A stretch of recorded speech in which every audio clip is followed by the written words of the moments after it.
क्रांती news, आवाज सर्वसामान्य. किनवट नगर परिषदेच्या निवडणुकीत मशाल पेटली तर तुतारीही वाजली.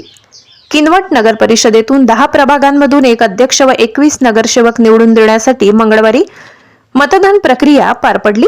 या निवडणुकीत एकूण 29 मतदान केंद्रांवर मतदान घेण्यात आले. यामध्ये पुरुष मतदार 12,334 पैकी 9,438, महिला मतदार 13,256 पैकी 9,568 तर इतर 3 पैकी 2 मतदारांनी मतदानाचा हक्क बजावला.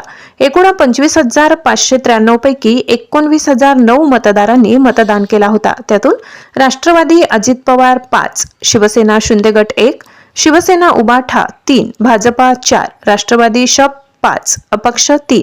नगराध्यक्ष पदाच्या भाजपाच्या उमेदवार आनंद मच्छवार यांच्या पत्नीचा पराभूत करून राष्ट्रवादी काँग्रेस शप व शिवसेना उबाठाच्या सुजाता विनोद यंड्रलवार 4,047 मतांनी विजयी होऊन किनवट नगर परिषदेची चावी राखली आहे. महाराष्ट्र क्रांती न्यूज साठी भारत राठोड, किनवट. नवनवीन बातम्या पाहण्यासाठी आमच्या महाराष्ट्र क्रांती न्यूज या YouTube चॅनलला लाईक करा, सबस्क्राईब करा आणि बेल आयकॉनला प्रेस करा.